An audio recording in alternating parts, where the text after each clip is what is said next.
HR.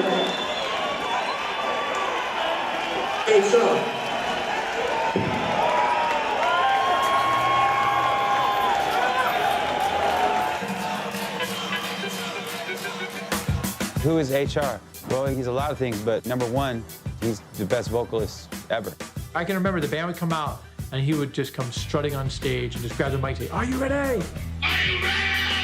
The message behind the lyrics, spiritual revolution, consciousness, positive mental attitude, that's the creator. Nobody sounded like him. Nobody moved like him. Guy was stage diving off the monitor cabinets into the audience. Just an explosion. We're watching a show, and he does a backflip, and he lands exactly at the end of the song, and it was like game over. That's an it thing that not many people have, that rock star it factor, and he so had it. He's channeling something more raw and more powerful than any of us could ever imagine. There was a time where he seemed as though he wasn't really interested in music anymore, and he went into the spiritual world. Unfortunately, something happened to him, and he slipped a gear, and he's not the person he used to be, and I feel bad. Something happened to HR. Something happened to Joseph. Something happened somewhere.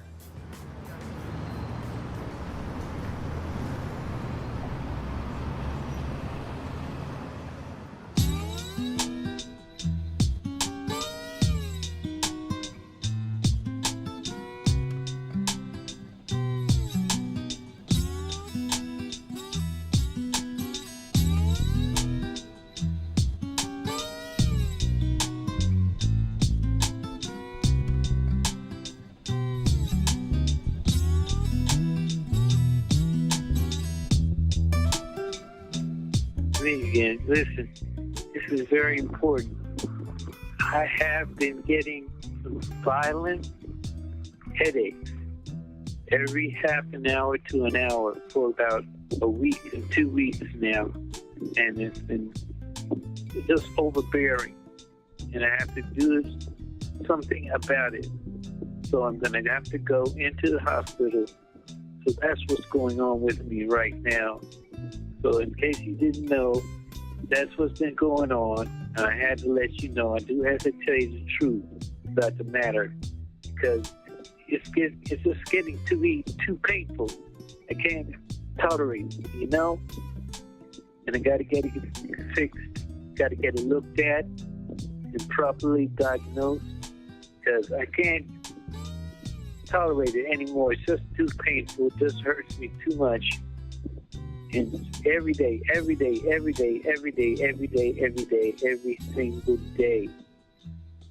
So you see what I'm up against. You see what I'm going through.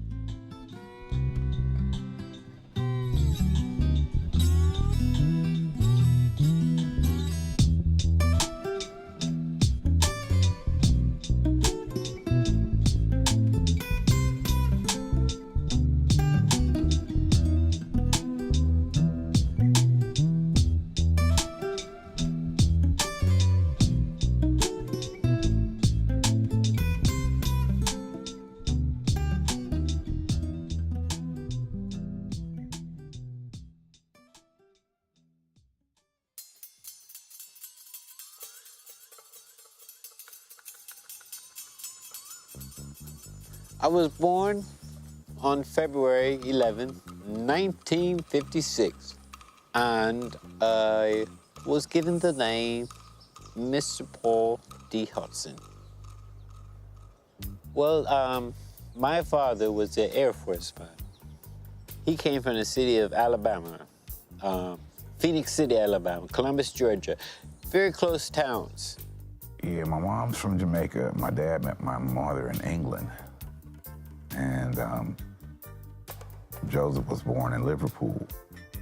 And I guess they had me when we came back to the States in D.C. My dad had to do some shuffling. He took my mom, went to Jamaica. We stayed in a place called Kingston. Yeah, we were in Jamaica for a little bit, and my mom and dad left us over there for a little bit before they came back to the States to do something. But I think we did some schooling in Jamaica, and I remember the teacher hitting my ass on the hand and shit with a ruler for some reason or the other. I don't remember, man. We were kids, you know? I wanted to stay in Jamaica. My mother said, okay, you want to stay? I'm leaving you then, and I'll come back maybe another day. I thought she was just joking around. I did, but man, she didn't come back for almost a year, and my sweet little heart was broken.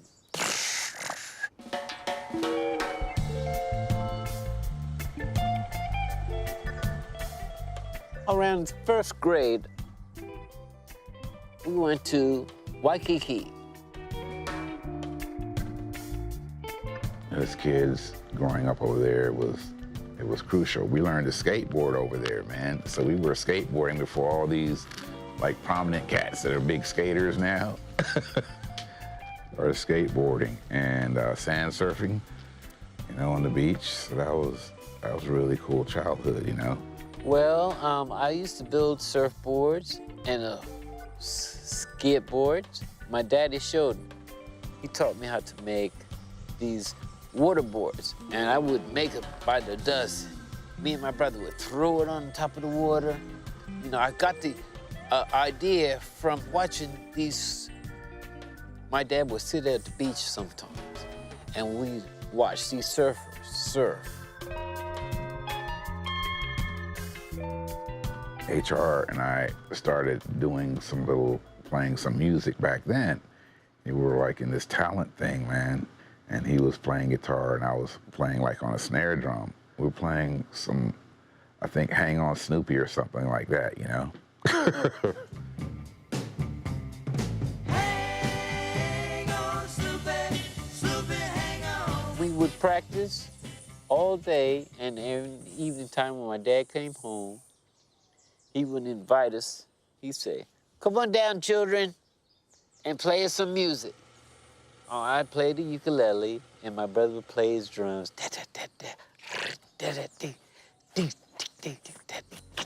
Israelite. Get up in the morning, slaving for bread, sir, so that every mouth can be fed. Oh, Israelite. After a while, we came back to California for a little bit and stayed with some relatives. And then we went to Alabama and stayed with my grandparents. No, and then I forgot about Texas. We lived in Texas too, in Abilene for a couple of years. And he was playing football on the football team, man. We used to call him the Gnat because he was a running back and shit. That shit was a trip. We lived in New York too, man. And we were in Queens for a little bit, then the Bronx. And I think it was in Queens that we were in school, but he was on the swim team, and the coach wanted him to stay because he wanted him to go into the Olympics. Man, dude's a serious diver too, man. He was doing gainers and backflips and the whole carrying on off the diving board. So the coach wanted him to practice and try to make the Olympic team for that area and whatnot. But my mom said no because we were moving down to D.C., Maryland.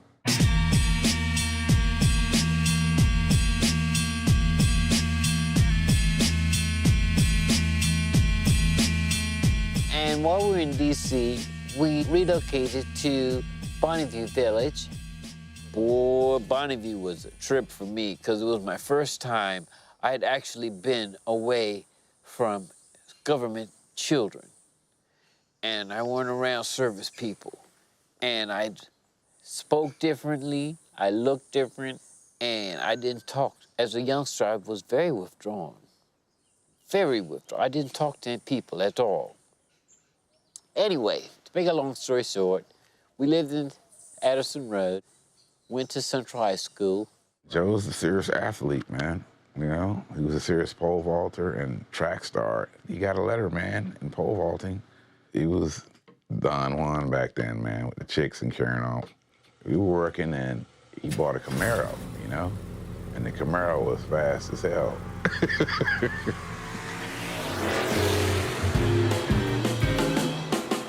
Gary used to be in junior high school with me, right? And we were in the same classes, but Gary was always in a band. And we would always kind of go into some of Gary's gigs, because both him and Gary were actually gonna go to college, man. They were like pre-med. They were gonna try to be doctors and carrying on, you know? but we were always going to concerts and listening to music, man, so we decided that we wanted to go the musical route. And we were always, you know, trying to find the bass player, because HR, he was playing guitar and singing, but primarily we wanted to be the lead singer, right? So that's where Daryl came into play, and I introduced him to play bass in the Bad Brains. We were all kind of like into progressive jazz, like Return to Forever and Weather Report and cats like that. I was given a book by my father called Think and Grow Rich, written by Napoleon Hill. Mr. Napoleon Hill had tipped me off, and he said, whatever you do, remember the Bible, that philosophy of Christ. The philosophy, in essence, man, was really about God, you know, about the Lord, but it also was a thing where you have to make a plan and you have to visualize this plan. But it was all about keeping a positive mental attitude, you know? But you have to focus on your plan and try not to deter from that. And having something to believe in is important. If you believe, you can, anything the mind can conceive and believe, the mind can achieve.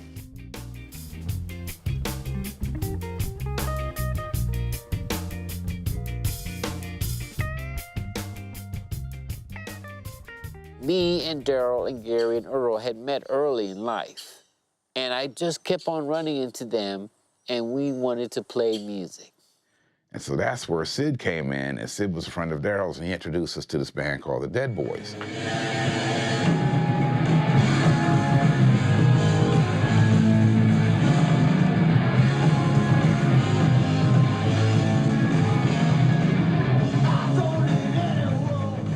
So we was like, hell yeah, man. So we want to try to do some of that stuff, right?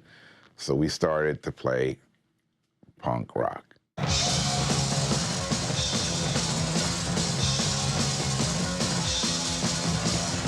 get what you may say, we got that attitude.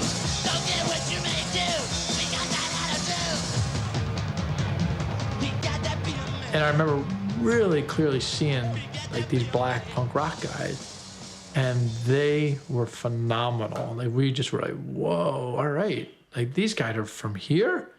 They're loud and they were accurate, and then they were just unbelievably fast. And HR's singing in particular, that's all people could talk about.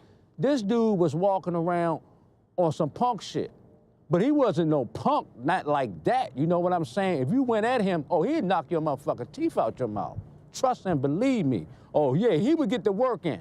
That was my man. He would definitely get the work in on your ass. Well, I think back in the day, man, HR used to have a staff and used to walk with a rod, you know? So HR meant hunting rod. Used to walk around with a staff. Well, I think the priorities and intention were to really be enthusiastic and to be able to perform at an intensity and a level that the audience would enjoy themselves immensely.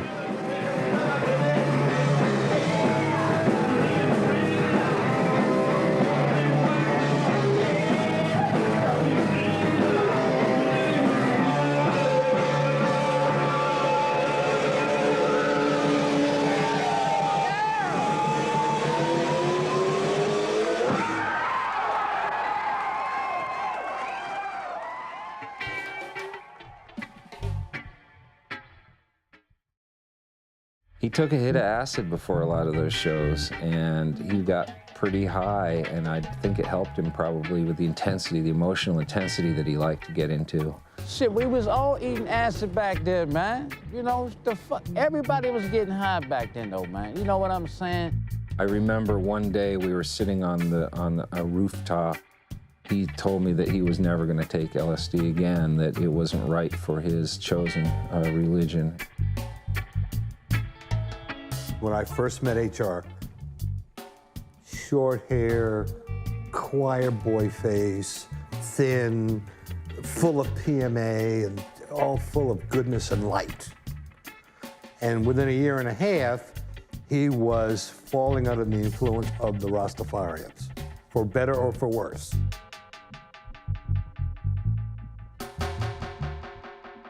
Gary, Daryl, Earl invited me to the concert and asked me if I would like to go see Bob Marley and the Wailers. That was the shit, man. I mean, the Capitol Center is all concrete, and you could hear you could feel the bass rumbling through the freaking concrete, man. And it was just all mystical when Bob came on, man.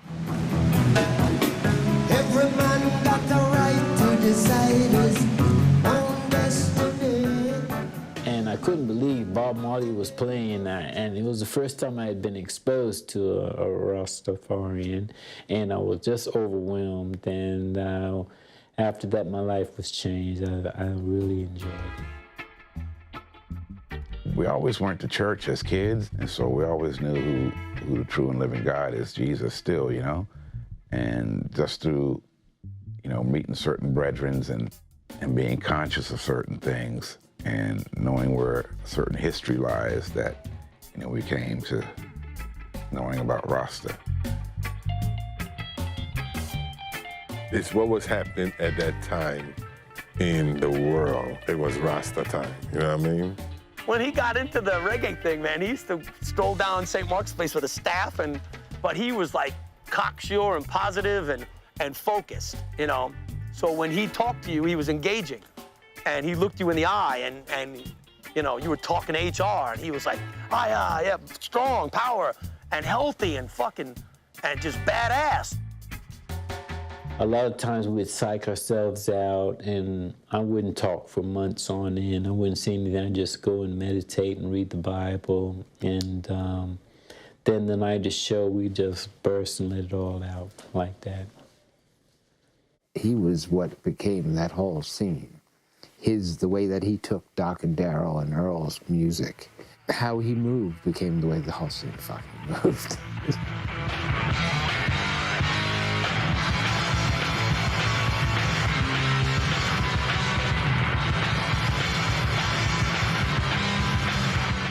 I think the HR probably said, mash it up. The New York kids just heard mosh it up. So their dancing became moshing. The music was so powerful, it drove you to do that. We were definitely moshing it up, that's for sure. And that Raw cassette, I would say that's the fucking legacy. What happened when that shit hit the street? It was just, you know, I saw the electric just fucking, just like when you see those maps and something spreads all over the country, that's what happened. They exploded, they were suddenly there. And the whole thing was really cool, really quite magical.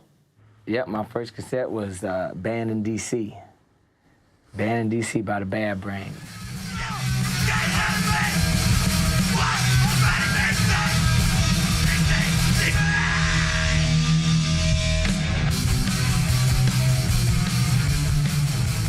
He created, with Bad Brains, a kind of spiritual anarchy, and it was literally a religious experience. It wasn't just the physical, it was the spiritual too. You know, that's where the real energy comes from, is the soul, and he traveled with such a conviction spiritually to his beliefs and lived it. He wasn't just talking shit, he was living it. He was getting up every day and meditating and reading the Bible and just living the life.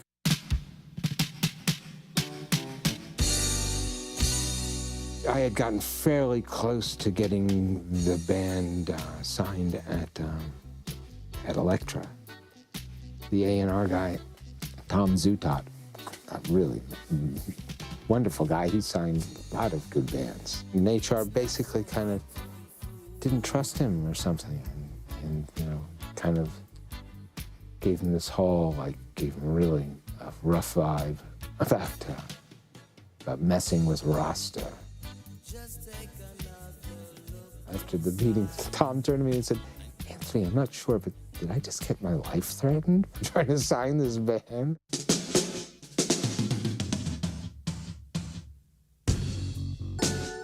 Me and Joe, we lived in New York from January of '83 till August of '83. He became a member of the 12 Tribes of Israel, you know, which is a Rastafarian discipline. In the 12 tribes of Israel, that really falls under your birth month, you know. And people who are born in the month of February, that's the month of Joseph. Bob Marley was also a Joseph. And everybody, in essence, has certain attributes that fall under those certain tribes. And those cats are visionaries, man, you know? They have dreams that come to truth. And as the scriptures say, Joseph had a coat of many colors, but that's a metaphor. That basically means Joseph had many different personalities and dimensions of consciousness. So that's where the name Joseph comes from. And as I tell you, Joseph was a brother where him get captivated when we met him. Yes, Russ Michael. One love. Thank you very much. That was beautiful. One heart. What that? But deep within him own conscious thought was that Joseph, that love for everybody. He was always seeking the heights of where love really is all about. Black and white, we come to unite. While a lot of people were sleeping, it was time to wake up. You know, and I could either sleep my life away or go out there and do something about it.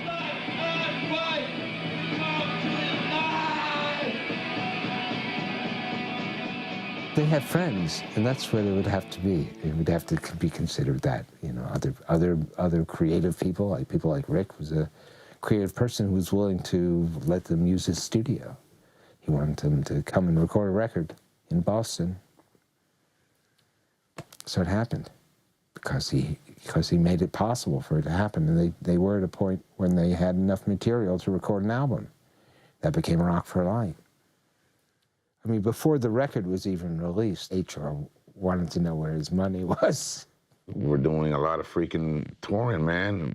You know, flying around on planes and coming back, and there'd be no freaking money, you know? So, like, where was the fucking money? This was the thing that was so confusing to me. It's like that HR thought that there was money around, where the deal actually didn't get done. He knew the deal didn't get done. He sank the deal.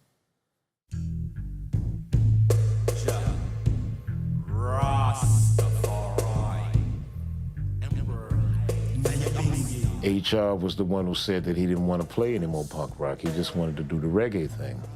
The more he read his Bible and the more he kept company around other Rastas, you know, he just felt the need to only play jazz music. He had people influencing him that made him believe that he had to be on his own, that he didn't trust the people he was working with. He didn't trust me. You know, HR said he had enough of that shit, so he split, went back down to D.C. I stayed in New York, and Daryl and Gary wanted to try to do something else. So I went back down to D.C., and that's how Human Rights started.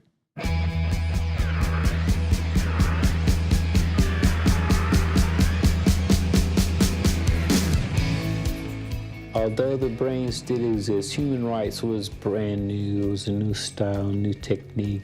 I wanted to kind of venture off and just give it a try and be able to use the styles and the techniques that I learned from reggae and apply it to my music. And so that's what I did. And so me and Joe started Human Rights and started playing reggae. You know, I got some cats together and started to get that music together. The first incarnation of the HR band was David Byers on guitar, Earl Hudson on drums, HR on vocals. On second guitar was David Jordan and myself on bass. That was the Washington, D.C. version of the HR band. We rehearsed 4 to 5 times a week. While we rehearsed the music and try to get it with no mistakes, Joe just sit there writing down with a pad. And then he write the lyrics while we rehearsing the music. And then by the time we can play the music without making too many mistakes, he done wrote them lyrics. The HR band went through growth as far as numbers. We first recorded with maybe 5, then we would have 6, 8 players, depending on the show. He had a great outreach and I believe sparked a kind of collective creativity, brought people together, let's say. At the same time, he wanted to do an all-reggae project, which became the Zion Train Band.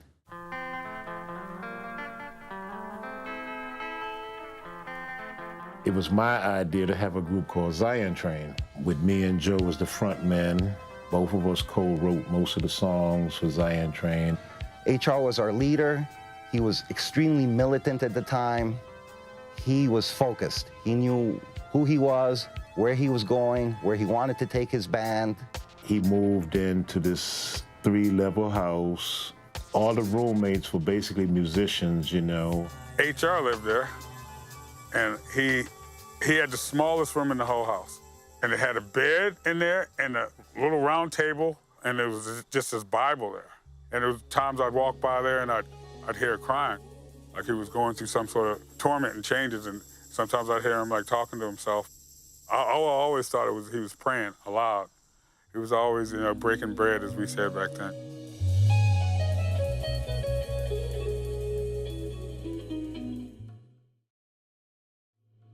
So there's this offer to play this show in New York, Rock Hotel. It was just a matter of a couple of phone calls. You know, you want to do this? Okay, HR wants to do it. You want to do it? Okay, we'll do it. They got together, they rehearsed, and basically their rehearsal for that show was writing the record Eye Against Eye. Most of that record was composed in preparation for that show. So when they got on stage and played those shows, that was really, it was like, Bad Brains are back.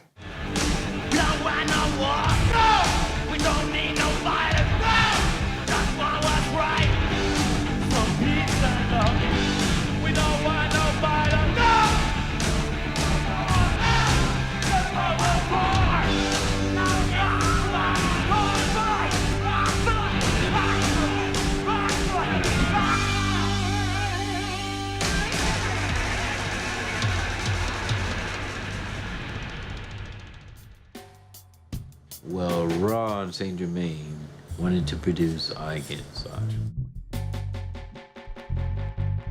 He told me, he says, man, we got to get these vocals because I got to go to jail tomorrow. It's like, what? What? Now you're telling me? I had been doing a little flash foot hustling and shuffling and whatnot. And certain individuals wanted this and wanted that, and I was there at the time to facilitate the requests. So I went to pick Joe up because he was out there working. We came to a red light. I was getting ready to make a left turn. All of a sudden, the lights of the police came on, and they went right under his seat. Right under his seat, right, and found the con. Then we went to court, and the motherfuckers lied and said they found 3 nickel bags in between the emergency brakes. It was my car, so that's why I had to go to jail.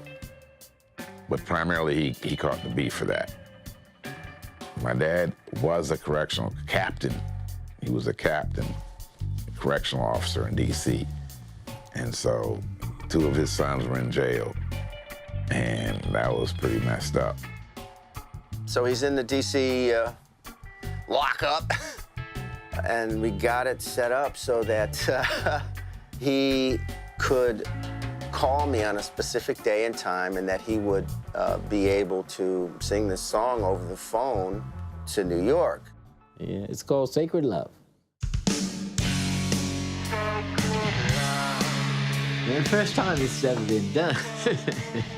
So I'm laughing because I found it rather bizarre.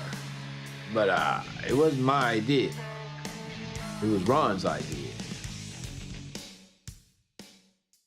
That was a significant record, the Eye Against Eye record. That was a kind of a real shift and another, like, I feel like hugely influential record. The vocals on Eye Against Eye, all of a sudden, the curtain is pulled back and HR isn't like this screaming, whirly dervish ball of energy. He can actually like really sing, like really sing.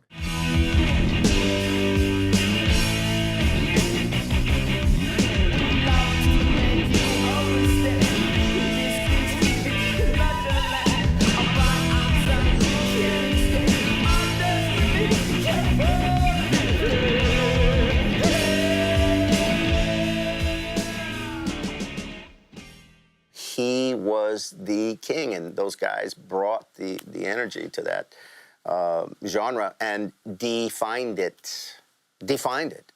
They played a show at 1018. It was the New Music Seminars, you know, like the big show that year in 1987. It's because it's a pretty big club. 1018 was 3,500, 4,000 people, something like that. It was pretty, and it was packed. They played a great set. It's a great set.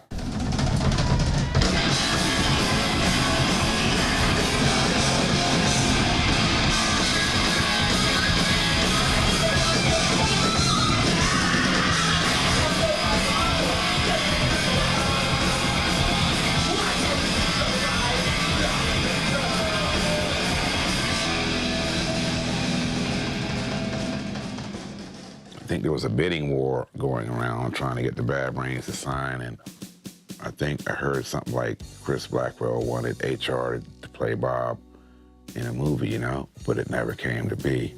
That never got, I mean, if that was an idea, I think that we were trying to get the band signed first, before anything else. I mean, we were going to open for U2, because U2 had just released Joshua Tree, or was about to release Joshua Tree. So it was going to be U2, Joshua Tree, and Bad Brains, whatever that record would have been, which would have been Quickness, I guess. Would have been Quickness. And, but it didn't happen. The HR wouldn't sign. He didn't trust Chris at all. We're not really gonna say we were, you know, superstars or the next best thing, trendsetters or posers. We didn't want to be posers, so a lot of times at that time I wouldn't do interviews, and neither would I sign record deals.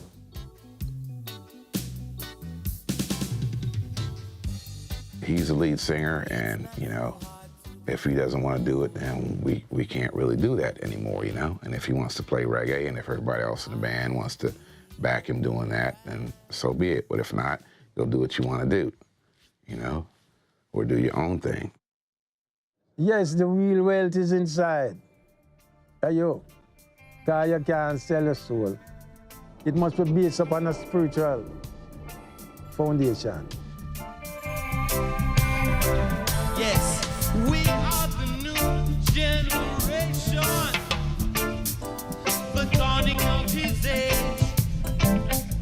We know that this is the truth, even though you come with your rage. And so reggae was more a settling music for the youths. He was saying that if I am this pivotal person, if I am this person that people are looking to, and I'm speaking to them through the music, then I don't want them to be crashing their heads or coming up with blood on their face, and, you know, I want them to be taking your music to settle their mind. You understand? That's really what we want to say. One love, we want it today. We were touring Europe then and was creating, you know, constantly.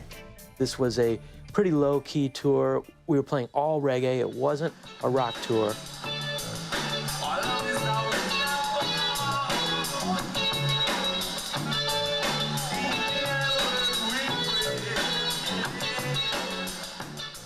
Bad Brains at the time were on Caroline Records and about to release, you know, Quickness, and the highly anticipated record for that band.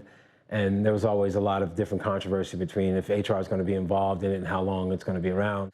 It was at that point then that we started kind of planning or you know, trying to figure out how to get HR in the studio. He was never desperate. He was just ready to tell, like, oh yeah, I'd like to do that. Okay, let's do that. And so he came, and it took him 24 hours to write the lyrics to the whole album, which had pretty much been recorded already.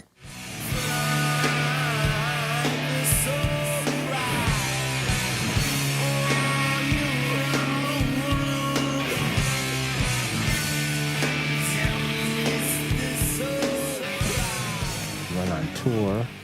He thought this crew member had said something about him, or was saying something about him, so he had some kind of paranoid reaction to something that was definitely not happening.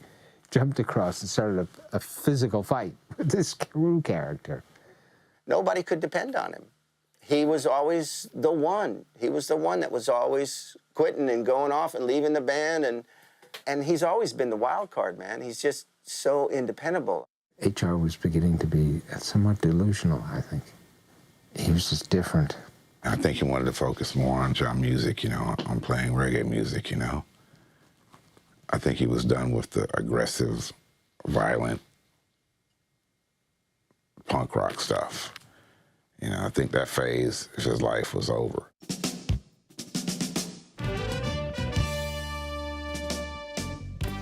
We were charged when we came back. Literally charged, you know? It all meant something. The interaction with the audience, it was a lyric in and of itself. It was music in and of itself. It's more like he is just a free spirit and the literal power vocally. He's probably one of the strongest vocalists I've ever heard sing.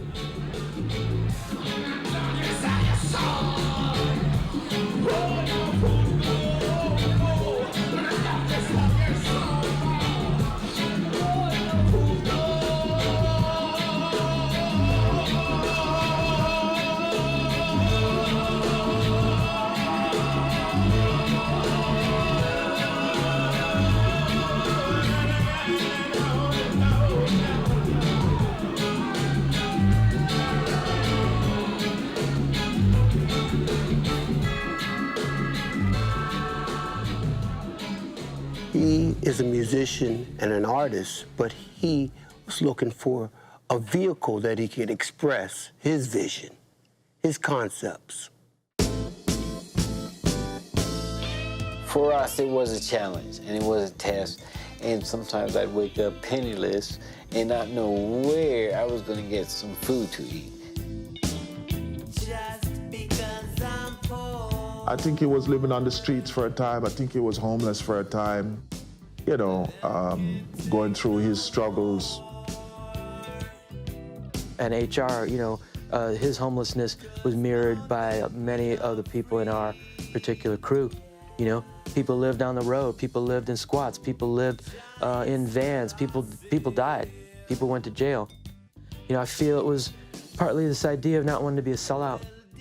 Sometimes when we flew back to the US or wherever we were, he was still out there doing other shows, other bands, you know, cameos with different other bands and stuff like that. Joseph called me, said he was coming to the West Coast without his band to do a series of shows on the West Coast, and would we be the backup band? When he showed up, we went straight into the studio and started rehearsing. I think he might have been a little surprised at how easy it was. He just needed to sing.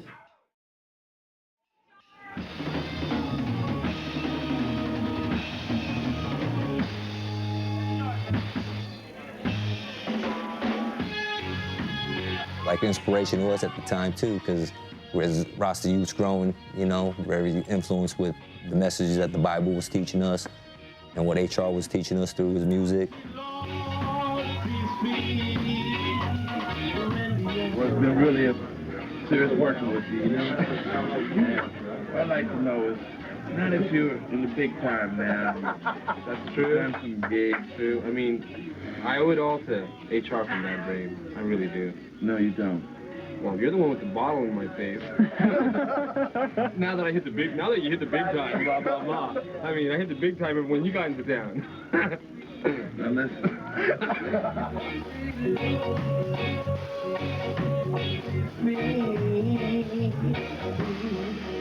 But it started getting worse. He wasn't showing up, like literally no shows. But there was something else going on. HR was around. He was playing in San Pedro, I think, with some bands, and they were doing backyard parties.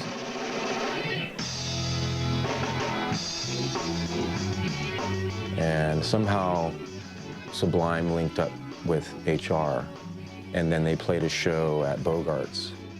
Sublime, back in '92, ended up playing with HR at Bogart's. We were the opening act, and it was myself, Eric, and Brad who were Sublime at the time. And actually, Miguel was on stage as well, like in Sublime during that period. So the promoter, Steve Zapata, he said, oh, I got a gig for you guys. It's HR. HR can make it, but the band can't. You know, he wanted to come read poetry or try to do something like that, but I don't think that'll sell tickets.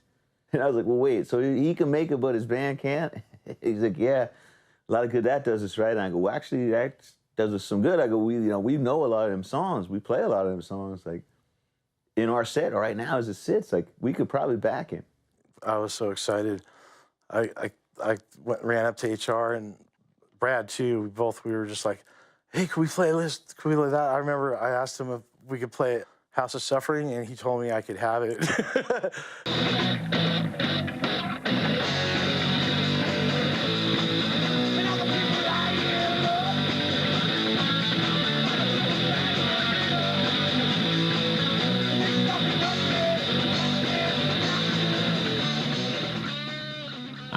I met some youngsters in California, Crabbeteers, Al, and Jamie, and his brother, Andy.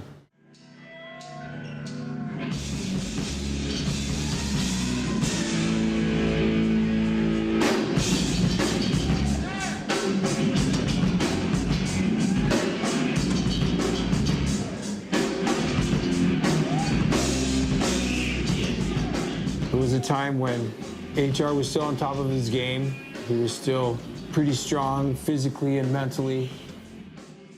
He loved surfing. You know, he loved the water. He was quite aquatic. He spent a lot of time, too, in Solana Beach, North San Diego County. He had some friends there. And, you know, he would just kind of bounce back and forth. He never had a problem, you know, picking up a bag, picking up a pack, and, you know, moving around a lot. But I can tell you there was times like backstage before a show where we wouldn't know what was going to happen. We didn't know what Joe we were going to get up on stage. There were times where it was like, you know, the guy was gone, okay? The guy was totally, absolutely, and all hurled in a sweat. And we'd be backstage, ready to perform, and then he would literally go through these psychoses of hearing people, and you know, people come in and turning the lights off, everyone be quiet. And we're sitting here, the three of us, just praying to the good Lord Almighty, you know, I just want to go home. I just want to make it home. I just want to make it through this night, you know, and then you turn the light on, okay, we're all right. You know, I think that Joseph was a little bit, maybe had some like schizoaffective or something, I don't know. My stepdad is a neurologist. He's retired now, and he wanted to go see my dad, you know, but wasn't able to make that happen, you know. I still feel really guilty about it to this day, you know. We got the band signed to Epic with Israel Joseph I singing. So we were doing that.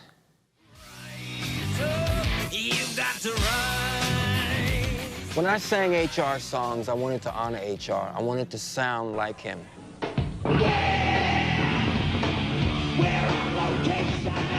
This is Joe's songs. This is your songs, and I'm not gonna sing them like me. I'm gonna sing them like him.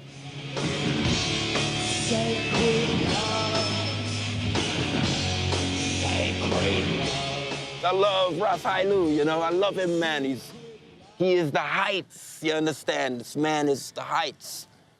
It was a good year and a half.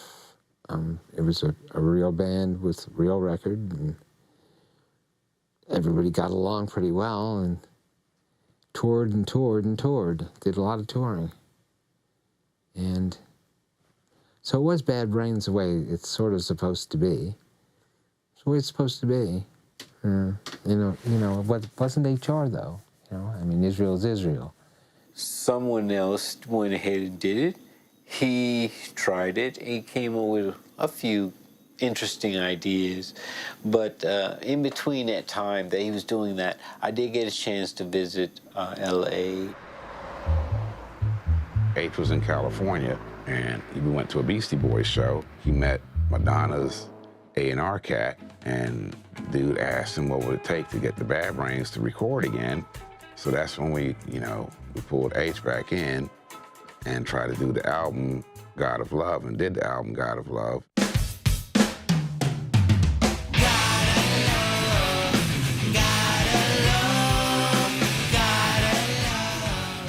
I was at a Lollapalooza, and I was backstage, and HR was there. And I saw him, and I walked up to him and introduced myself. He said, "Oh, let me have your number." And I gave him my number, and I realized on one side of the paper, it said Adam Yauch, and it had his number. And I thought, oh, they're probably trying to sign him too. And so I immediately got on it. Then I went and met with HR and talked to him about it, and getting the band back together. And then I reached out to Rick Ocasek to see if he would be down to get back in action. And my favorite album of theirs he produced, and so I thought we'd get them back together, the original guys with the original producer of that album, and he was up for it. And so sort of like all the stars were aligned, and we were off and running. We had rented a house in Beverly Hills, recording out there in California and staying in this house there. We had like a lovely house off Laurel Canyon Drive, 2-story, lovely little cul-de-sac, beautiful red carpet, Madonna. Like, it was just ridiculous. Just really good vibe. Great album cover. Everything was coming together. After the recording of the album, we had to find him a new home. He had the money due to that record deal to live wherever pretty much he wanted in LA. He said that he wanted to live in West Hollywood, so he found his own place, and it was a multi-story building that had all walks of life in there. So there was, prostitutes, there was drug addicts, there was a mixture of people in that apartment. But it was, there was no kitchen, it was just like a bed. And this is, how I understand HR has lived most of his life that way. It's just very simple, everything's very simple. There are a few moments where I started getting glimpses of HR's other side. It was quite concerning, and he'd go in and out of this other side. Yeah, I mean, he had a cash advance from Maverick, and he needed a vehicle, and he decided he wanted to buy a limousine. He calls me, and he says, I'm at a car dealership, and I'm gonna buy a car, but they need to know that I have someone validating that I can pay for this car. It's a used car. Puts me on the phone with the guy, and the guy says, hello? I go, yeah, hi, I work at the record label, and he's an artist on the label, and I go, can I ask you what kind of car is he getting? And they said he's getting a limo. It was like a 1978 stretch limo.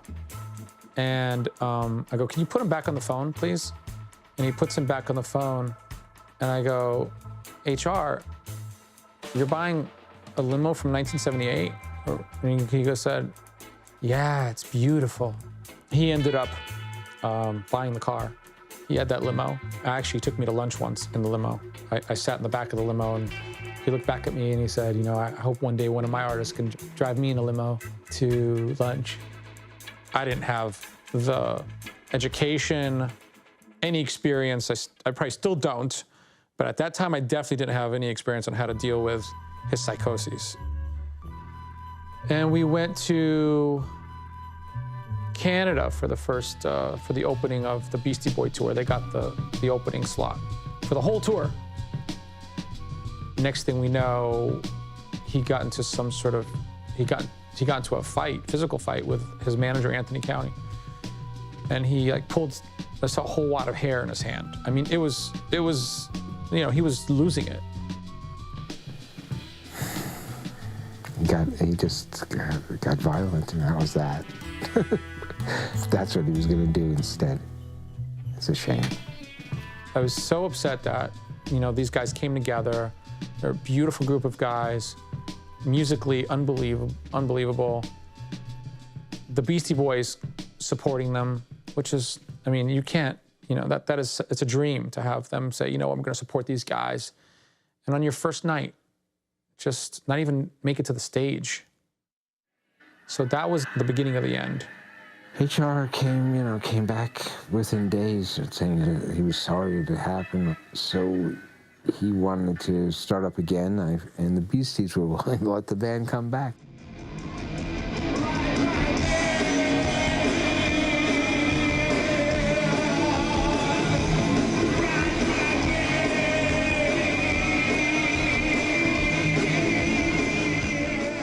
And toured with the Deftones till we got to what was it, Lawrence, Kansas. It was over. So he clocked a kid in the audience who was bullying his girlfriend, but he clocked him with a mic stand.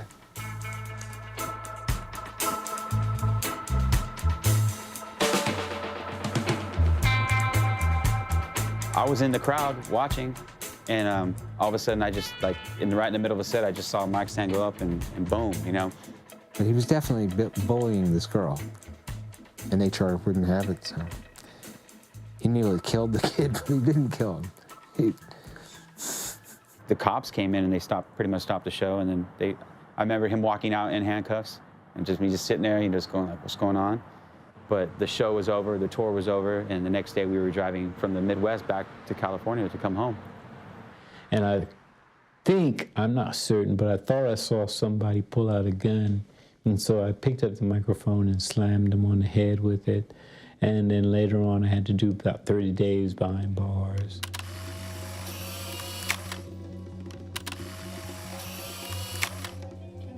I kind of regretted breaking up for those few years. I wish we had kind of stayed together now, because those were some very educational years of my life.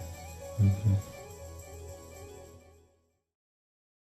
Apparently, what I learned later, and we didn't know at the time, was that HR had unfortunately been given certain drugs and lost the plot. Well, there's no point in being angry about it. HR wasn't predictable. I knew that from the beginning. We knew that going in. I mean, I knew it at that point, especially in '95. To me, that was the end of it. That's the end of the story for me with HR, the end of the story for me with the Bad Brains.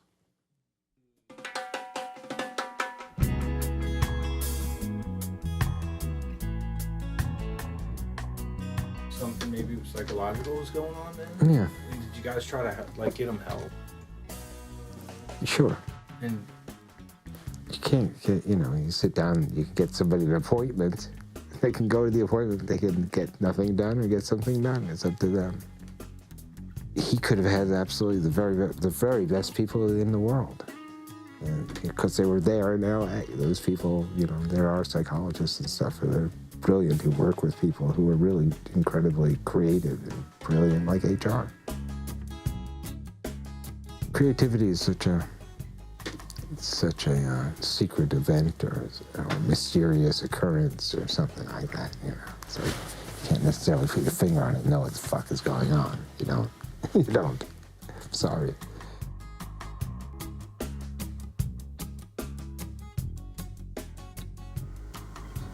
You are the pilot of your own soul, and in your hands lies the destiny peacefully to control the elements so that you will be able to live in heaven and fly the way the angels fly. Peace and love, children, and remember, the Bible is the best source of information when you're all alone. Peace and love, children.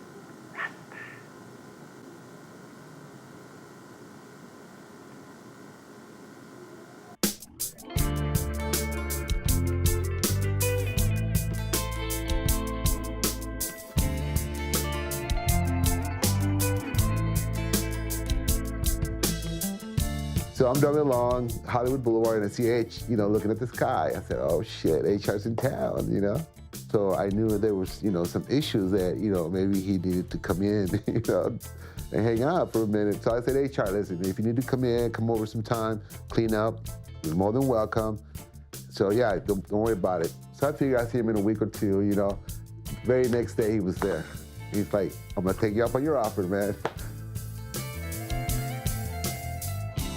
It was only 1 block from Hollywood Boulevard. He was still there, but now he had a place he can lay his head, man, and lay low and get better. I think that's what he needed, a place to rest, to chill out, help him get back on his feet. Because you don't want to see that, man, seeing a legendary person of his status, a punk rock legend, man, just no freaking way, man. Once I got to know him and I started figuring him out, like when it was good to talk about things, when it was not good to talk about things. So we basically got to know his little dark side, his little mood swings, or that he didn't want to be bothered. If we had a show booked, he didn't want to play it, we just left it at that.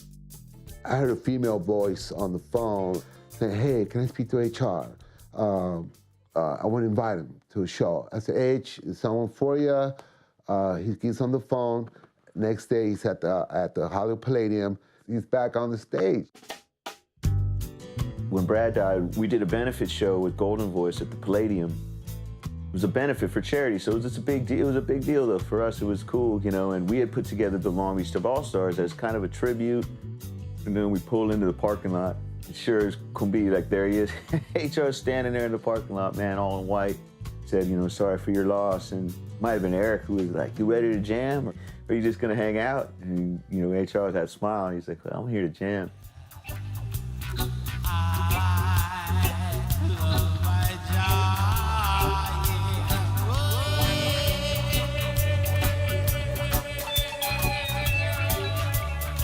I remember HR being a real heavy, like, landmark person being there because Brad looked up to him, Eric looked up to him, we all looked up to him as a leader, and for him being there, it was just like, it solidified a lot of things to us. You know, it was all of a sudden we got all this credibility for pulling HR in, but we didn't realize that he wasn't doing that good, you know. When we started to work on our album, we definitely wanted to work with Joe, with HR. We bring HR in to just kind of write in the studio. So we had the song together for him, and he went and sat behind the piano and had his microphone set up. He knew exactly what he was doing. He was set like an arrow. That was such a good time, like playing music. You know, we had HR with us on tour, you know, it was incredible. We were all going to be on a tour bus together, but he wanted to just have his own car, so his tour manager rented a car, and they followed us like all across the country behind us. It was a trip. He was on the road with us, and sometimes he'd do songs, sometimes he wouldn't. Which character are we gonna get today? We're gonna get the DC guy, it's on like popcorn, or we're gonna get the roster or the English guy. It made us as proud as could be, you know, to have him there, whether he was in full 100% or not, you know. Like, he still did his job, he still sang, he still killed it, you know.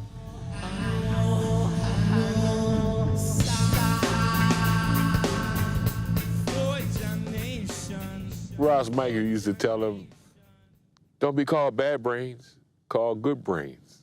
That's Ross Michael. You say bad brains? What is bad brains? We don't want nothing bad, man. Everything for good. What is badness? Badness brings sadness. You see, love brings happiness. Soul Brain started because we wanted to try to appease H with, you know, changing the name. You know, we wanted to change the name. He didn't want that connotation of bad, even though we all know bad meaning good is tough, you know, but he didn't feel as though people thought that's what it meant. This is when Noel came into play. So we called it the Soul Brains, you know. Took me a year to reunite the band from when HR just said to me out of the blue, you know, I wasn't even pushing the issue at all with them on something like that. He came out of the blue, it seemed to me, and said, hey, let's reunite the brains and let's call it the soul brains. They had some history that wasn't as positive as you'd like it to be, and they were a bit apprehensive about reuniting. And it took some convincing, but we did it. Instead of doing a one-off, we ended up doing a whole West Coast tour. And that went well, and we didn't stop.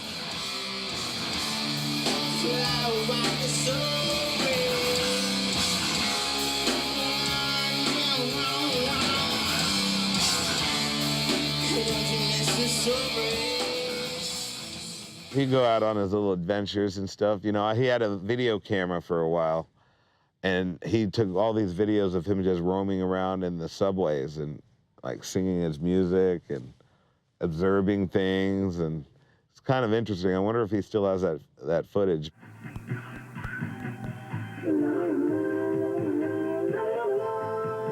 One love.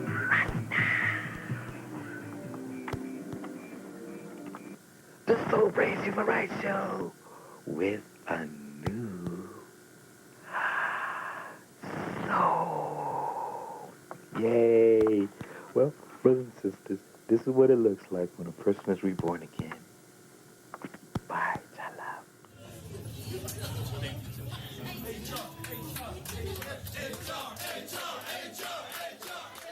We played a show with them in Japan, and in Japan, some of the shows go really late, and Bad Brains weren't going on till like 5 in the morning, and all the kids in Japan are like laying over the barricade, they're falling asleep. All the American bands were so hyped, we're gonna see Bad Brains right up front. And me and my wife, they were super jet lagged, we were so tired, we said, you know what, I don't know if we're gonna be able to make it up, let's go back to the hotel and chill for a little bit. As we're coming in the hotel, the elevator opens up, and HR comes out with like a bird cage on his head and like a guitar or something. And he looked at me and my wife, and he's like, said something like, peace and blessings. And he looked at me and my wife were so exhausted. It almost seemed like he floated out of the elevator, I swear to God, man. And he floated towards us, and he said something like, peace and blessings. And me and my wife looked at each other like, we're staying. And we jumped in the same shuttle van with him, went back and saw the Bad Brains.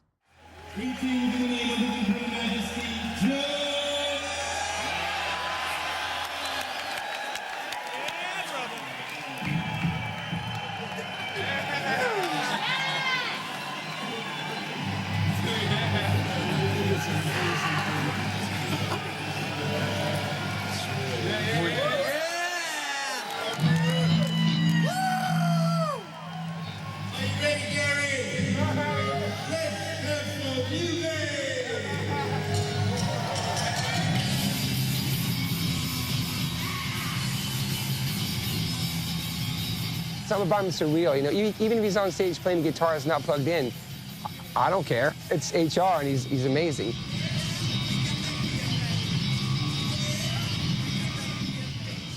He would just come out and just stand there and smile at the crowd, but not smile at the crowd, hi, how you doing? Smile at the crowd like beyond the crowd. He was on some other crowd, you know, and coming from another place. And then while the band was playing with their full spirit and full soul, the Bad Brains playing, the singer was not who he used to be.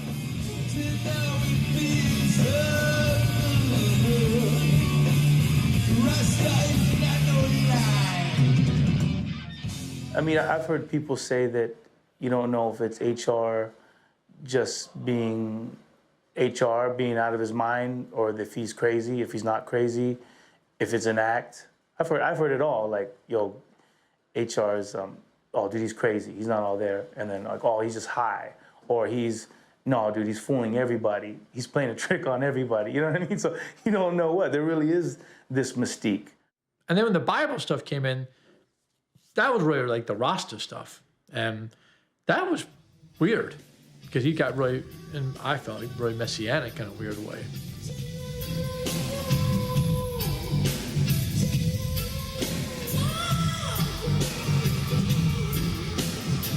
So groundbreaking and so incredible, and I think that creativity comes with a bit of madness. What people call mental illness today, in the old days, they were called shaman. Now what is HR? A prophet, a man who leads people spiritually. He is a shaman. And of course the shaman, the man, they're supposed to be sitting around crazy out of their minds. They're the shaman, they're not dealing in this world. He's a shaman.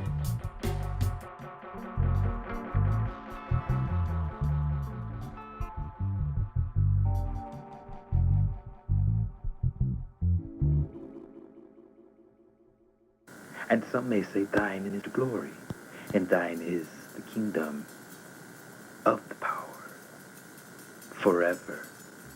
Hallelujah. One love. Peace and harmony. Just like that.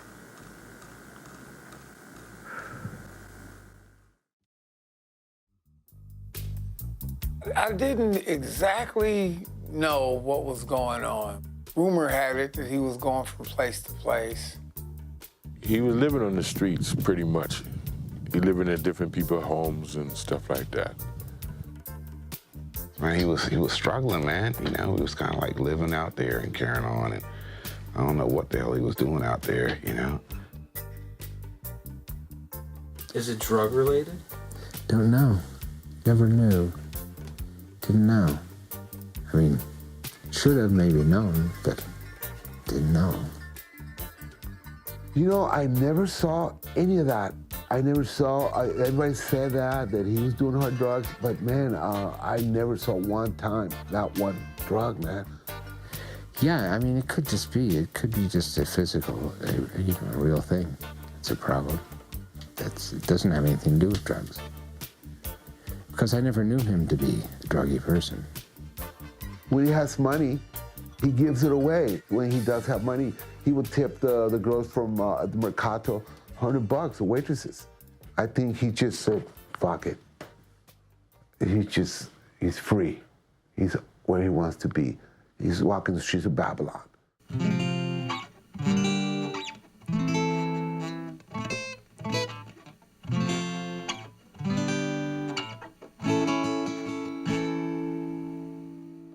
There wasn't no particular one place that I could live. I did have to keep on the move, and people were always telling me, well, you can't stay here, you gotta move off our front porch, off our steps, off our sidewalk, or off our backyard, or, you know, this kind of thing. So I would have to get up. After bouncing around, hitting my head against the wall, getting cramps in my legs. I said, I can't take it no more, dear child, help me, I would pray. And the Lord said, okay, I'll provide a way for you. Brothers and sisters, it has really been a true experience and its own laptop counter.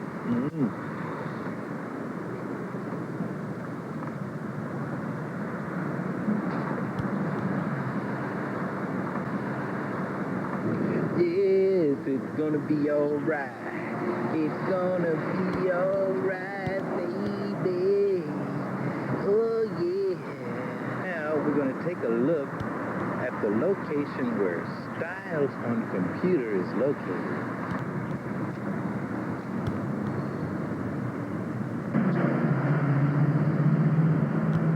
And remember, we deliver.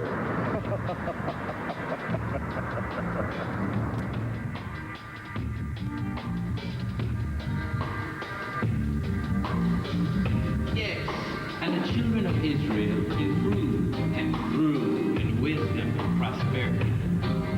And the light of God shone upon their faces, and their hearts were lifted up in triumphant victory. And forever and ever were the people of Selassie and Jehovah blessed in the redemptive Christ-like consciousness of the eternal brood of love, love, love, love, love, love. Hey, you come back here. Get over here right now. Yes, I'd like to introduce my good friend, the Holy Spirit. And we've been working for years. He's the one that made it possible for me to be here today. He's a champion bubbler too, right? Right on, right? Yeah, you want to. Yeah. They're my friends, you know, they love me. Sometimes they turn invisible though. But every once in a while, if you truly want to see them and you're quiet and nice, and no ism and schism, they'll let you see them. Okay, you're free to go, brother. Thank you. What are their names? Oh, well, one's called Peter, one's called Thomas. Thomas and Peter, yeah. Or sometimes Mike and Jenny, or Wendy, or Jennifer. So you can see invisible things that we can't see sometimes? Oh, no, I can't, but they can. They can see the invisible stuff. I hear them. When they're invisible, I can't see them. Oh, I can hear them, you know. They say things like, dude, why don't you just shit eat? Then I just shut up, you know.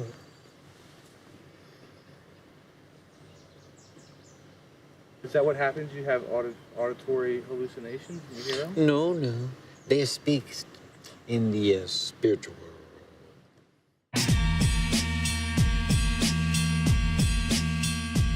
When I go on that stage, I'm not bad at all. But I have to pretend, you know. You gotta pretend to be somebody, you know. Just like in wrestling, you know, they're not really, they're just, okay. So you're a liar. You pretend to be HR? As a matter of fact, yes. Well, then who are you really? Oh, who am I truly? Well, actually, I'm the king of England.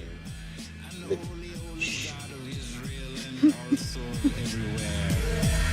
the purple stream and the supernatural beam, supernaturalistic kings and queens, yeah.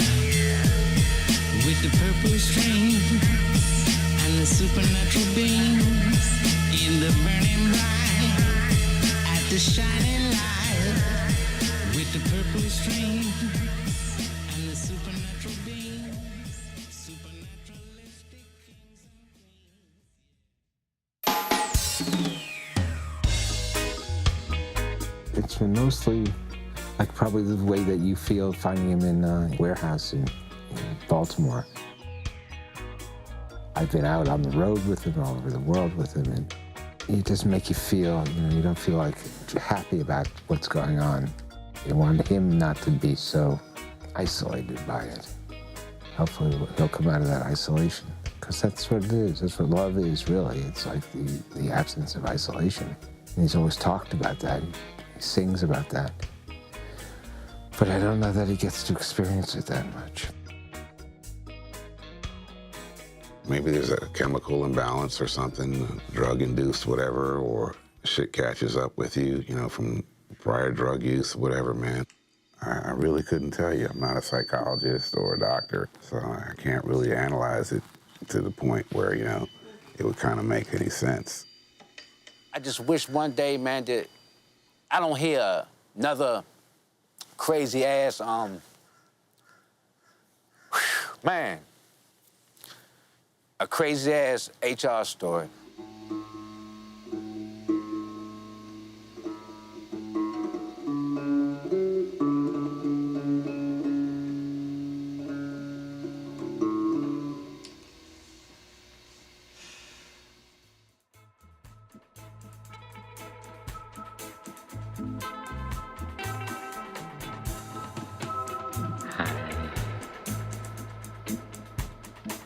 Hi, darling. Remember me? I'm quite certain you do. Oh, please don't worry. You're right.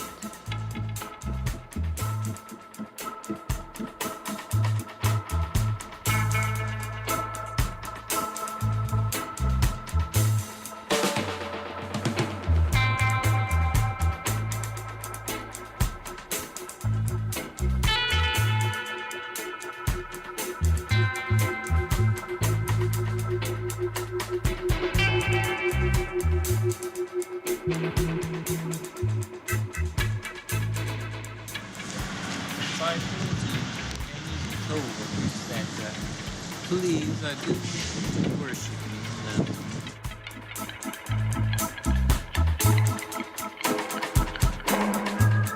I have no problem with an artist who wants to rock the boat and, you know, push down barriers, and I don't have a problem with that.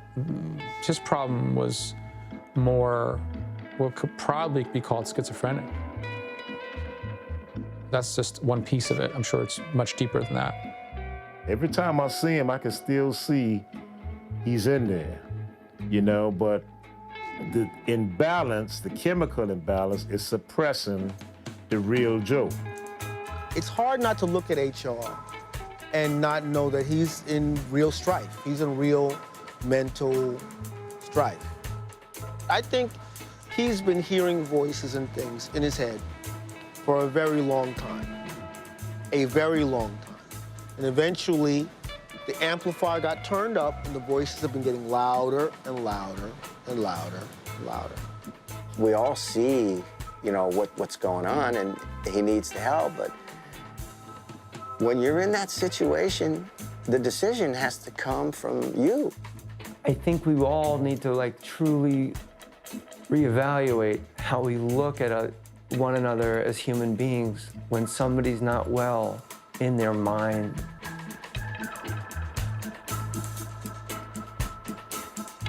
No one would complain about a performance of HR's now if they weren't doing shows. So maybe the question is, you know, should he be doing shows? I don't know.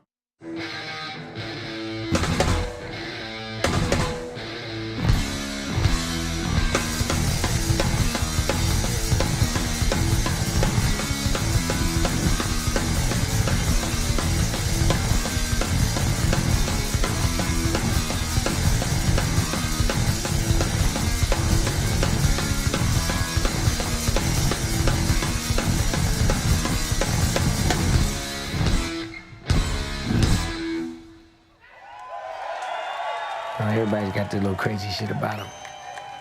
But if your heart is good and your intentions are good, then God will make a way for you somehow.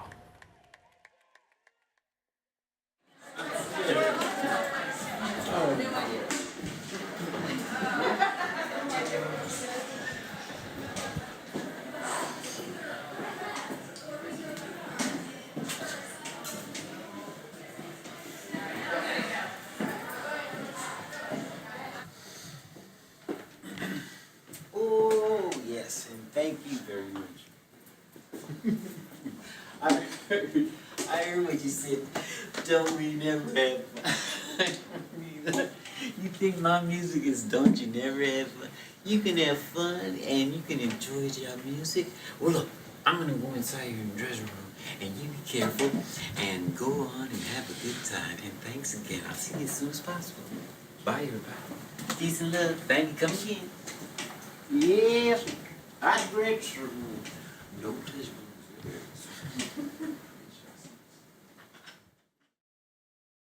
I think he still has a song to sing, you know? It's like, you're not done till you're done, you know? It's like, he means a lot to a lot of people, and, you know, a lot of people might talk shit and be like, oh, he's crazy, blah, blah, blah. You know, it's like, everybody has problems and, you know, everybody needs help.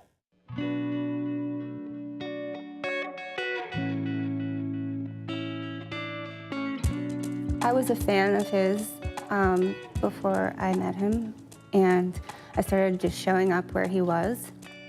Just because I was fascinated by him, I don't know, I just wanted to know him. It was very soon after I met him and started spending time with him that, well, I recognized right away that there was some psychiatric issues. It was very obvious to me. People would say, oh, he's just eccentric, oh, he's just being a rock star, oh, this, oh, that. And I said, you guys are not facing reality. Like, he really needs some more help. But it was partly him being resistant to that. That was a big part of it. You know, I know there were other people in his life who had tried before to get him to go see a doctor, and he just wouldn't. So HR and I had only been officially dating for a few months when we decided to get married. I married him for the reasons you generally marry someone, because I loved him and I wanted to be with him. And also because I knew that if we were legally married, I could give him more help. I could add him to my insurance, get him to the doctor, all that stuff. So we got dressed up and we got married. And it's kind of a bittersweet day for me. He was not in the best mental state that day. He wouldn't take his sunglasses off. But it was still happy in the end. So when the Bad Brains were going to play Lollapalooza in South America, HR was not in a great mental state. I wasn't real happy about the fact he was going. So he went and he did the shows, and they were horrible. He was obviously hallucinating on the stage during the shows.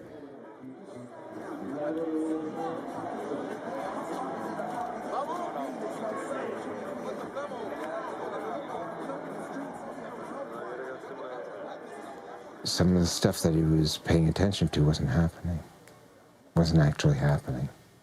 It was just his imagination.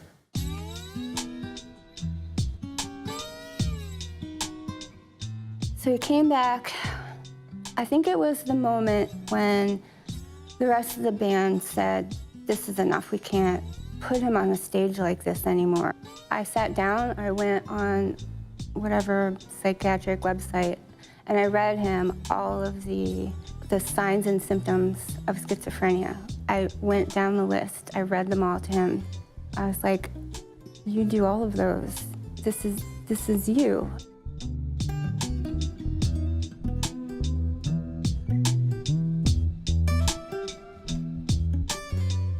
I know there's a stigma attached to it, and nobody wants to admit that about themselves, but I want you to know that I love you no matter what, and this is what's going on with you, and there are things out there that can help you be able to function better for yourself and for us as a couple.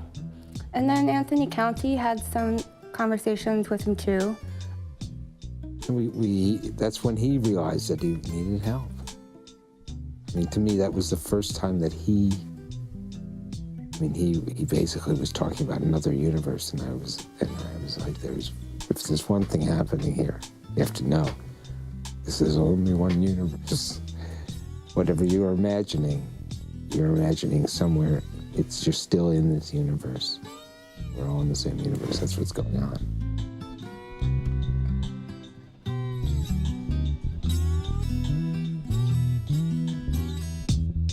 It was horrible over there by that warehouse. I didn't like living over there. And that's when I started having those headaches. I didn't want to have those headaches. I didn't want to live in that warehouse. I didn't want to go through any of that kind of stuff. It took a while for it to sink in, and then one day you said, okay, I'll do it. I'll go to the doctor. So once he started taking the medication, the doctor told us the longer he took it, the better his symptoms would be, which has definitely turned out to be true. I haven't seen him in psychosis in a long time. It's true, he's a survivor. He's surviving, and he got through it. And I don't know, I suppose it has to do with the fact that he does recognize that there are people who love him and know who he is and care about him. Whether we can help him or not is like another. He knows it's up to him more than it's up to us. To make a long couple of years shorter, he's completely dedicated. He's not going to stop taking that medication. Like, he really sees the benefit that it has for him. When I went to that hospital and got myself together, that's when a big change came into my life.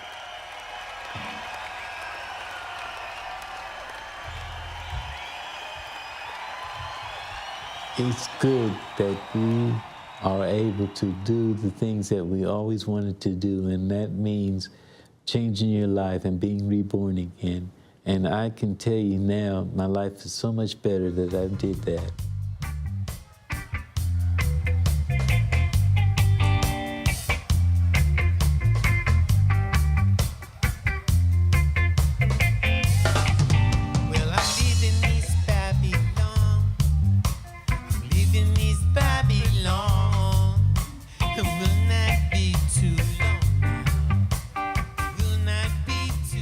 That's what we got to remember. With the faults that mankind may have, we all can be repentant, reborn again, and keep on trying, and God will come into our life and help us to be better human beings.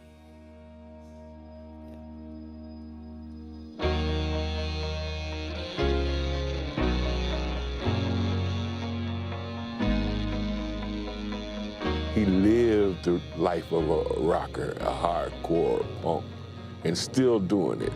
And people don't understand, you know? He's not living in a fancy house. He's not driving a fancy car. He's HR, you know what I mean? Human rights, and he's living his story. People need to know how important this guy is. The fact that he got help at all is almost impossible. As troubled as he may be, he's strangely free. You know, he's just living. And still a visionary. Still deeply creative. Still answering the muse, like still playing music. The love I'm having, I'm hard. It flows over his sickness. You understand? Yes, it flows over his sickness.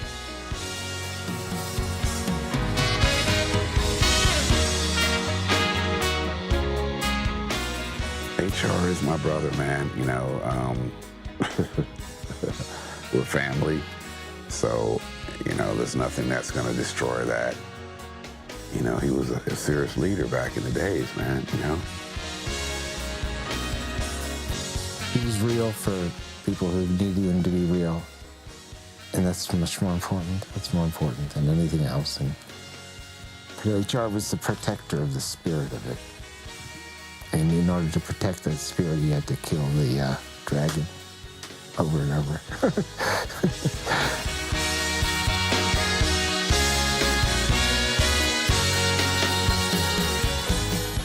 I was given a responsibility to be the leader, but I had to also be a human being, or what was considered an angel of the light.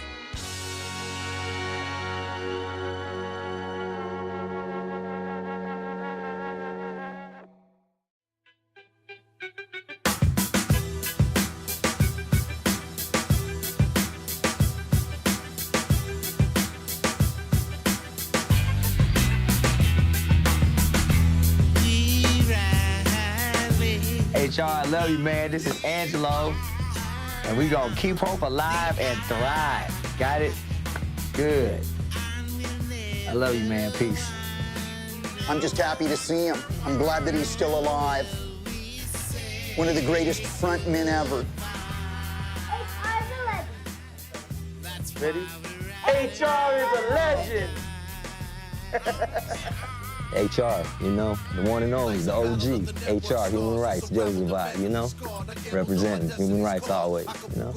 HR, Joseph, is definitely a living legend. That's easy. No, oh, you're sitting there with a fucking movie camera filming me talking about the man. He's definitely a living legend. He's always going to be one of your favorite artists. You go on stage and ask whoever you think is alive, ask them who they think is alive, and if they know what time it is, HR's name is going to be on top of that. Greetings, Brother Joseph. Rastafari, Haile Selassie the First. Good seeing you. Living legend. You know what I mean?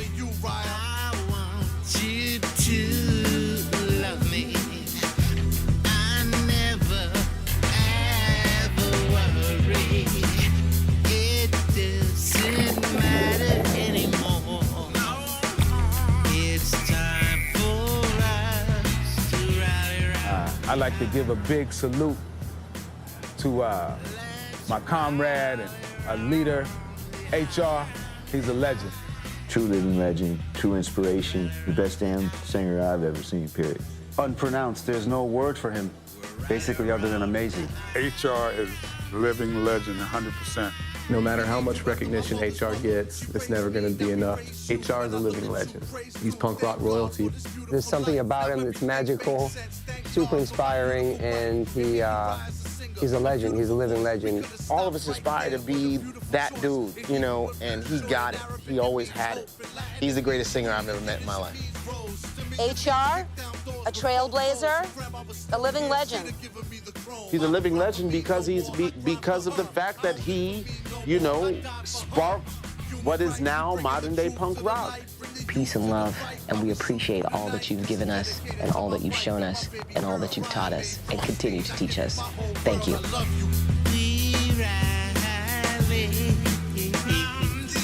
Hey, man, we did it, boys and girls. We did it.